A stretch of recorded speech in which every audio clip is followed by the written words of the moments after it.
नमस्कार, pulse 24 news देख रहे हैं आप और मैं हूं आपके साथ आफरीन बानो। वक्त हो गया है नेशनल बुलेटिन का, लेकिन उससे पहले एक नजर इस वक्त की हेडलाइंस पर। उत्तराखंड के सीएम पुष्कर सिंह धामी का दिल्ली दौरा, हाउस ऑफ हिमालय के आउटलेट का किया शुभारंभ। सीएम ने कहा स्थानीय उत्पादों को भी मिलेंगे नए बाजार। बिहार के डिप्टी सीएम सम्राट चौधरी का विपक्ष पर निशाना, लालू प्रसाद यादव पर उठाए सवाल। कहा लालू यादव के शासनकाल में चरम पर था अपराध। पटना में व्यवसायी गोपाल खेमका की हत्या के मामले में पुलिस का एक्शन, मुठभेड़ में मारा गया एक आरोपी। पुलिस ने कहा किसी भी दोषी को नहीं बख्शा जाएगा। दिल्ली में विधवा पेंशन योजना पर घमासान, आप अध्यक्ष सौरभ भारद्वाज ने उठाए बीजेपी पर सवाल। बीजेपी पर लगाया भ्रष्टाचार का आरोप। महाराष्ट्र के अकोला में बदमाशों के हौसले बुलंद, 2 ऑटो में तोड़फोड़ करते हुए सीसीटीवी में कैद हुए बदमाश। पुलिस ने शिकायत दर्ज कर शुरू की जांच। गुजरात के अमरेली शहर में जिला पुलिस के आदेश पर बड़ा एक्शन, प्रशासन ने बुलडोजर से करवाया अवैध निर्माण को ध्वस्त। अवैध रूप से बनाए गए भैंसों के तबेले पर की गई कार्रवाई। बुलेटिन की शुरुआत बड़ी खबर के साथ करेंगे। बिहार में व्यापारी की हत्या के बाद वार पलटवार का दौर जारी है, जहां केंद्रीय मंत्री राजीव रंजन सिंह ने तेजस्वी यादव के बयान पर पलटवार करते हुए कहा कि कोई घटना घटती है तो मुख्यमंत्री कार्रवाई करते हैं या बयान देते हैं। कार्रवाई का परिणाम दिख रहा है। उन्होंने तंज कसते हुए कहा कि तेजस्वी यादव अपने माता पिता के कार्यकाल को याद करें, जहां अपहरण का उद्योग चलता था। हर महीने कोई ना कोई नरसंहार होता था। गोपाल खेमका हत्याकांड में आज सारे अपराधी पकड़े गए। लालू यादव के राज में कौन सी कार्रवाई होती थी, अपने आप में बहुत बड़ा सवाल खड़ा कर दिया है। तेजस्वी यादव जी की बात पर कोई प्रतिक्रिया देना बकवास है, इसलिए कि वो उसी तरह की फालतू बात को में करते हैं। भाई कोई घटना घटती है तो मुख्यमंत्री एक्ट करता है कि मुख्यमंत्री उस पर बयान देता है? अरे मुख्यमंत्री एक्ट करते हैं और एक्ट का परिणाम दिख रहा है। जरा तेजस्वी जी अपने पिता का और माता के राज को भी जरा याद देखे ना, जहां संगठित गिरोह होता, अपराध होता था, जहां अपहरण का उद्योग चलता था, हर दूसरे तीसरे दिन अपहरण होता था, हर महीने कोई न कोई नरसंहार होता था। जरा उसको याद करें ना। भुला गए? कहां थे उस समय? तो बहुत छोटे होंगे ना, उनको कुछ याद भी नहीं होगा, और अगर याद होगा भी तो याद करना नहीं चाहते होंगे। घटना कहीं भी हो सकती है, घटना घटती है, उस पर किसी का नियंत्रण नहीं होता है। लेकिन घटना घटने के बाद त्वरित कार्रवाई करके अपराधियों को पकड़ा जाता है। जिस स्वर्गीय गोपाल खेमका जी की हत्याकांड की बात कर रहे हैं, आज सारे अपराधी पकड़ा गए, सारा उद्भेदन हो गया। लालू जी की राज में कौन सा कार्रवाई होता था? कौन सा कार्रवाई होता था? अपहरण का जब उद्योग चलता था, तरह तरह की चर्चा होती थी कि अपहरण का फिरौती का रकम कहां पर तय होता है। ये सब राज भी देखा है बिहार ने 15 साल तक, और आज भी देख रहा है। 7 बजे शाम की बात छोड़ दीजिए, सूर्यास्त होने के बाद ही कोई घर से निकलना नहीं चाहता था पूरे बिहार में। आज 12 बजे, 1 बजे, 2 बजे, 4 बजे भोर में भी बिहार के किसी कोना से किसी कोना कोई जा सकता है।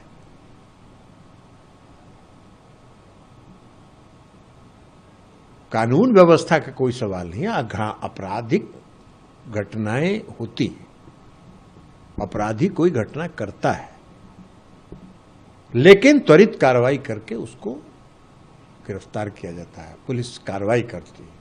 मुख्यमंत्री को क्या बोलने की जरूरत है? पुलिस प्रशासन काम कर रहा है।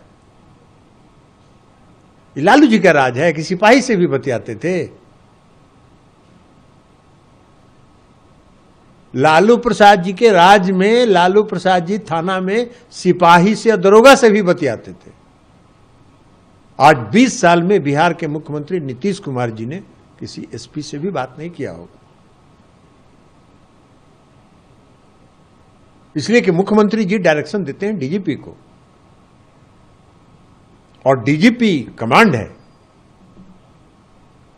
तो सिपाही जो बतिया लेता था लालू जी से, तो समझता था कि हम शेर बब्बर हैं। यही राज है। जरा लालू जी का राज को भी अध्ययन, आप अगर नहीं अध्ययन किए तो जरा बैठ के 1 दिन 2 दिन अध्ययन करना चाहिए तेजस्वी जी को। पूरा लालू जी के 15 साल के घटना क्रम को, पूरे 15 साल के राज में क्या क्या घटनाएं हुई, क्या क्या, कितना अपहरण हुआ, कितनी कार्रवाई हुई, कितने अपहरणकर्ता पकड़े गए, कितने लोगों को कितना फिरौती देके छुड़ाया गया, ये सब ना अध्ययन करना चाहिए उनको बोलने के पहले। सर लेकिन लगातार वो यह भी लोग मारे जा रहे हैं। पूर्णिया में 5 लोगों को डाइन बता के उनको लिंचिंग करके मार दिया जाता है, जला दिया जाता है। कार्रवाई होती है, हमने कहा कि घटनाएं होती है, घटना हो सकती है। हर घटना की सूचना पुलिस प्रशासन को नहीं होता है ना। घटना तो स्पॉन्टेनियस होता है, त्वरित होता है, और त्वरित घटना जब होता है तो उसका उद्भेदन भी होता है, और उद्भेदन होके उस घटना में शामिल लोगों पर कार्रवाई होती है। एक भी जो गोपाल खेमका हत्याकांड में जो कार्रवाई हो गई, कितने दिन के अंदर कार्रवाई हो गई। लालू जी के राज में एक बेचारी लड़की शिल्पी गौतम को अपहरण करके उसकी हत्या हुई। क्या हुआ बताएंगे वो बताएंगे कौन करने वाला था, ये सब बताएंगे, नहीं बता सकते हैं। इसलिए कि उनके राज्य में, श्री लालू प्रसाद जी के और श्रीमती राबड़ी देवी के राज्य में स्टेट स्पॉन्सर्ड क्राइम होता था। आज घटना घट सकती है, घटना का उद्भेदन भी होता है, और अपराधी गिरफ्तार भी होते हैं, कार्रवाई भी होती है। बिहार विधानसभा चुनाव को लेकर जहां एक तरफ विपक्ष सरकार को घेरने में कोई कसर नहीं छोड़ रहा है, तो वहीं दूसरी तरफ सरकार भी विपक्ष को मुंहतोड़ जवाब देती हुई नजर आ रही है। इसी को लेकर डिप्टी सीएम सम्राट चौधरी ने राजद सुप्रीमो लालू प्रसाद पर तीखा हमला बोला है। उन्होंने कहा कि लालू यादव के शासनकाल में अपराध चरम पर था और कानून व्यवस्था नाम की कोई चीज नहीं थी। आज बिहार में कानून का राज स्थापित हो रहा है और अपराधियों पर कड़ी कार्रवाई हो रही है। साथ ही डिप्टी सीएम ने कहा कि लालू यादव को बिहार की राजनीति का गब्बर और चोर करार दिया। उन्होंने ये भी आरोप लगाया कि लालू यादव के शासनकाल में राज्य को बालू माफियाओं के हवाले कर दिया गया था और राजद के विधायक उसी नेटवर्क का हिस्सा हैं। लगभग 1.25 करोड़ लोग प्रदेश से बाहर जाते थे नौकरी करने के लिए। आज बिहार में इंफ्रास्ट्रक्चर का काम चल रहा है, कंस्ट्रक्शन का काम चल रहा है, कई यूनिवर्सिटीज बन रहे हैं, कई इंफ्रास्ट्रक्चर का काम कर रहा है। आपको जानकर आश्चर्य होगा कि जहां 1.25 करोड़ लोग बिहार से बाहर पलायन करते थे लालू जी के डर से, क्योंकि मैं तो स्पष्ट तौर पर कहता हूं कि बिहार का राजनीति का कोई गब्बर है तो उसका नाम है लालू प्रसाद, जिसने सबको डराने का काम किया। कोई कम्युनिटी हो, उच्च जाति के लोग हो, पिछड़े के लोग हो, लघु समाज हो, अत्यंत पिछड़ा हो, सबको किसी एक व्यक्ति ने डराने का काम किया तो उसका नाम है लालू प्रसाद जी, जिसने बिहार को डराने का काम किया। और साथियों बदलना है, और इसलिए बदलना है क्योंकि बिहार को आगे ले जाना है, और बिहार तभी आगे जाए क्योंकि आजकल उनका परिवार ये घूम घूम कर कह रहा है कि हम रोजगार देंगे। तो अब रोजगार की भी स्थिति समझिए। 1990 से लेकर 2005 तक लालू प्रसाद का परिवार सत्ता में रहा साथियों। कभी वो स्वयं मुख्यमंत्री रहे और कभी अपनी सत्ता में बैठाया, लेकिन पूरे 15 साल में 94 लाख हजार को मात्र नौकरी मिली, 1 लाख भी नहीं पहुंचा। लेकिन नीतीश कुमार जी के शासन और नीतीश कुमार जी के एनडीए के 20 साल के शासनकाल में आज लगभग 17 लाख लोगों को रोजगार नहीं, सरकारी नौकरी देने का काम नीतीश कुमार के सरकार ने। और 2020 में जब हम आए थे साथियों, हम लोगों का स्पष्ट तौर पर मानना था कि 10 लाख सरकारी नौकरी और 10 लाख रोजगार देंगे, लेकिन बढ़ता चला गया, रोजगार बढ़ता चला गया। और आज आपको बताते हुए हर्ष है कि जब अक्टूबर में आपके यहाँ आचार संहिता लगेगा, क्योंकि 30 तारीख तक तो वोटर लिस्ट ही सही हो रहे और 30 सितंबर तक, तो जब अक्टूबर में वोट मांगने आएंगे साथियों, हम आपको स्वस्थ करते हैं 12 लाख सरकारी नौकरी और 38 लाख रोजगार, मतलब 50 लाख लोगों को सरकारी नौकरी और रोजगार देकर आएंगे। ऐसे वोट मांगने नहीं आएंगे, क्योंकि बिहार तभी बढ़ेगा जब हमारे नौजवान बढ़ेंगे। आपने देखा जब नीतीश कुमार जी को सत्ता मिली साथियों, तो बिहार का बजट 23,000 करोड़ रुपया था, और जब बिहार झारखंड बट रहा था तो बिहार में यह चर्चा थी कि झारखंड में सब पैसा चला गया, हमारा भी उधरे जाना शुरू किया। और उसका कारण था ये जो रेवेन्यू है, ये जो राजस्व है, अपना हिस्सेदारी है। उस समय जब झारखंड बट रहा था आदिवासी के कल्याण के लिए, सर्वोदय अटल जी ने बिहार और झारखंड को बांटा,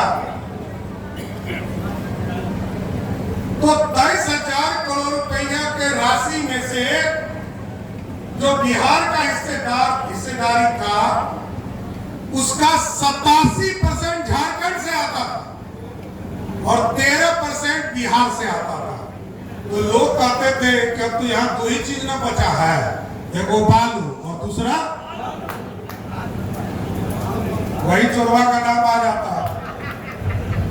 आप सोच लो, चारा चोर को बैठाना है, जो बेजवान गाय के बछड़े का चारा खा जाता हो, उसको सत्ता देनी है क्या?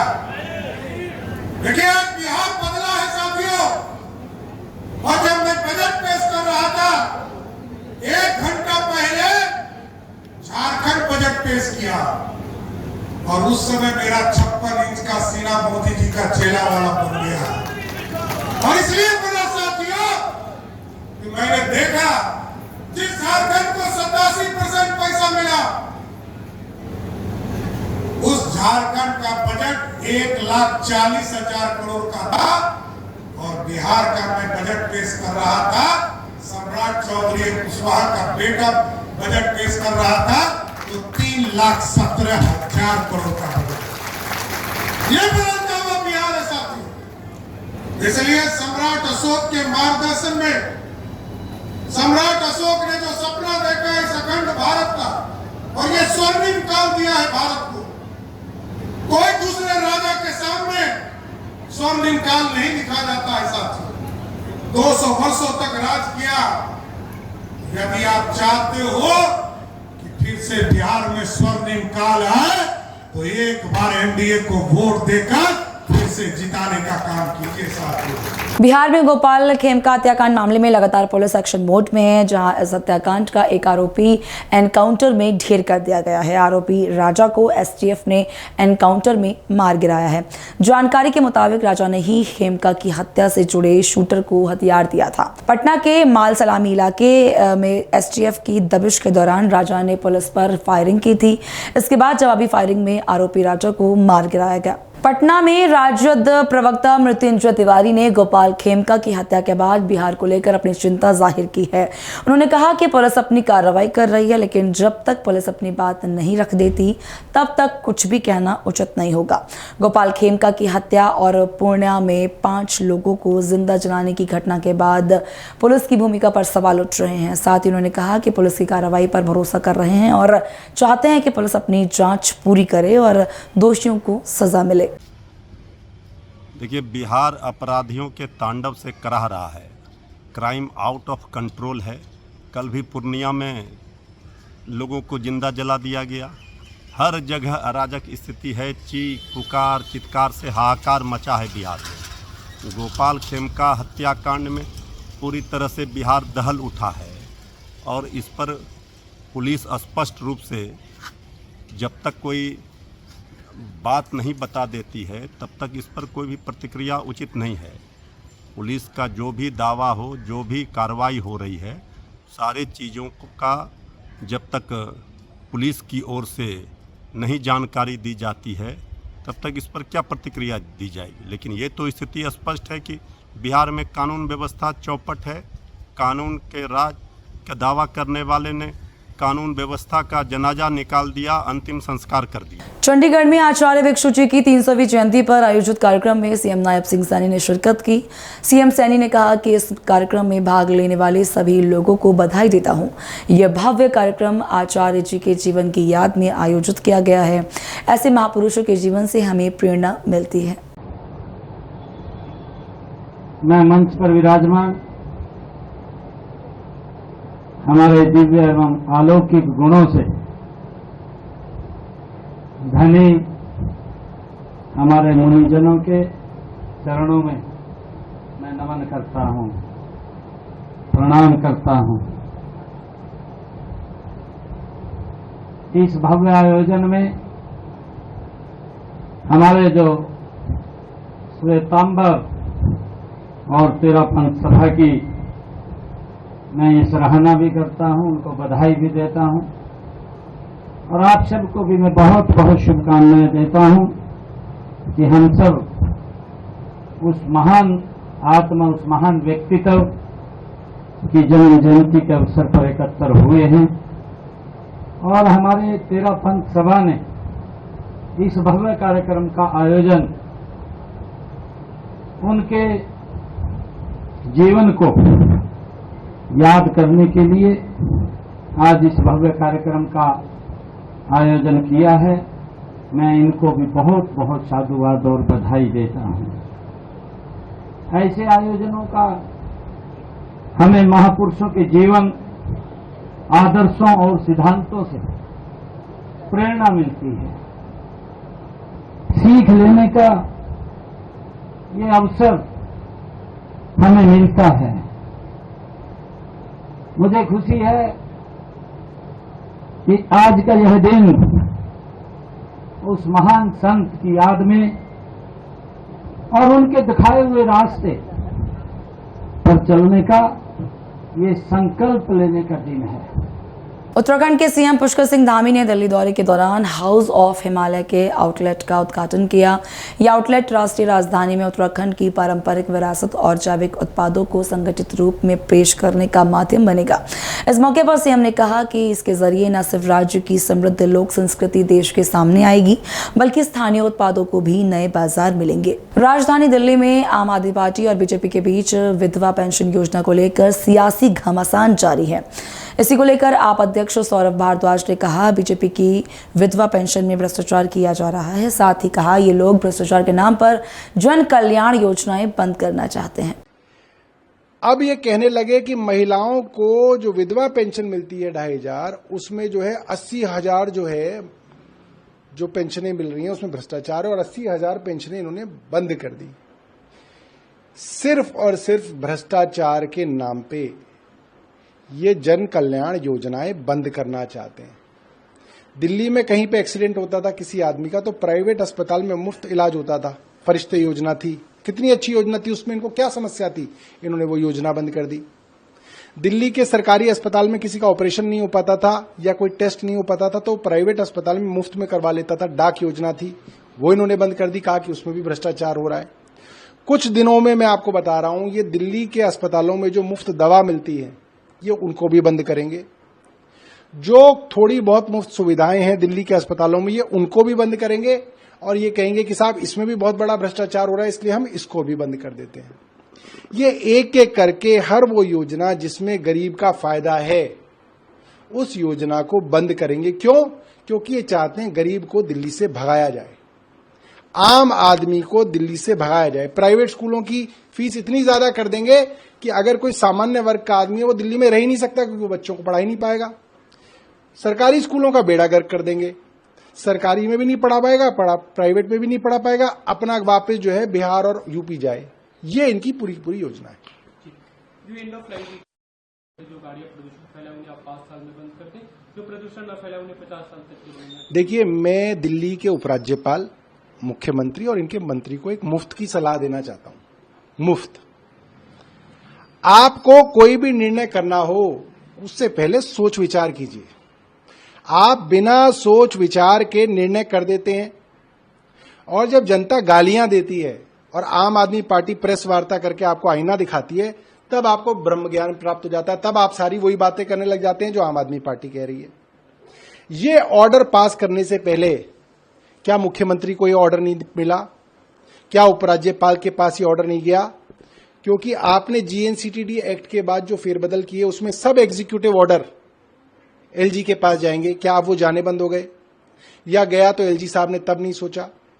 पहले दिल्ली के लोगों के ऊपर एक तुगलकी फरमान थोपा गया और कोशिश की गई कि 61-62 लाख गाड़ियां दिल्ली की सड़कों से हट जाएं, तो 61-62 लाख गाड़ियां बिकेंगी, ऑटोमोबाइल कंपनियों को अरबों रुपए का फायदा होगा। इनकी मिलीभगत के कारण ये जो है बैन जबरदस्ती दिल्ली पर थोपा गया। कहा गया कि एनजीटी का ऑर्डर है, सुप्रीम कोर्ट का ऑर्डर है, वो तो 2014 का ऑर्डर है, 2015 का ऑर्डर है। वो ऑर्डर आपको अब 2025 में क्यों याद आ गया? फिर बोले सीएक्यूएम का ऑर्डर है। सीएक्यूएम का ऑर्डर 23 अप्रैल का है, सिरसा जी ने 1 मार्च को अनाउंसमेंट कर दी थी। तो आपको क्या सपना आ गया था कि सीएक्यूएम जो है 2 महीने बाद एक ऑर्डर निकालने वाली है? तो ये जो इनकी मिलीभगत थी इसका पर्दाफाश हो गया है। गुजरात के अमरेली शहर में जिला पुलिस के आदेश और कड़ी पुलिस सुरक्षा के बीच प्रशासन ने शहर के विभिन्न स्थानों पर अवैध निर्माणों पर सख्त कार्रवाई शुरू कर दी है। जहां अमरेली कुकवाक जकात नाका के पास सरकारी जमीन पर अवैध रूप से बनाए गए भैंसों के तबेले के निर्माण को ध्वस्त कर दिया गया है। यहां करीब 300 वर्ग मीटर क्षेत्र में भूसे का शेड बनाया गया था और करीब 5 फीट ऊंची और 40 फीट लंबी दीवार खड़ी की गई थी। प्रशासन ने इस तबेले और दीवार को बुलडोजर से ध्वस्त कर सरकारी जमीन पर दबाव हटा दिया है। जिसके अलावा प्रशासन ने सरकारी जमीन पर बने एक अवैध आवासीय भवन और एक दुकान पर भी कार्रवाई शुरू कर दी है। आज रोज तारीख 8/7/2025 ના રોજ અમરેલી સિટી વિસ્તારમાં ભૂકાવ નાકા પાસે પૂનાભાઈ રામભાઈ જોગસવાનું સરકારી સર્વે નંબર 955માં 324 મીટરનું દબાણ હતું। પૂરતો પોલીસ બંદોબસ્ત સાથે જીઈબી નગરપાલિકાના સ્ટાફ સાથે આજે સરકારી જમીન ઉપરનું દબાણ દૂર કરવામાં આવે। અન્ય કોઈ દિગ્બલનશન ખરો હજી આગળ ચાલુ છે અને પછી કેરિયર રોડ રોકડિયાપરામાં દબાણ દૂર કરવા માટે જવાના છીએ। महाराष्ट्र के अकोला में बदमाशों के हौसले लगातार बुलंद होते हुए नजर आ रहे हैं। जहां बदमाशों ने रामदास पेट पुलिस स्टेशन क्षेत्र में 2 ऑटो में तोड़फोड़ की, जो पूरी वारदात सीसीटीवी में कैद हो चुकी है। जहां सीसीटीवी में 2 बदमाश तोड़फोड़ करने के बाद भागते हुए भी नजर आ रहे हैं। इस घटना से मालेपुरा इलाके के नागरिकों में डर का माहौल बना हुआ है। इस संबंध में पुलिस स्टेशन में शिकायत दर्ज कराई गई है। अब ये देखना अहम होगा कि पुलिस इन गुंडों से कैसे निपटती है और उन्हें कानून के दायरे में कैसे लाती है। फिलहाल इस बुलेटिन में मेरे साथ बस इतना ही। मुझे दीजिए इजाजत और आप देखते रहिए पल्स 24 न्यूज। नमस्कार।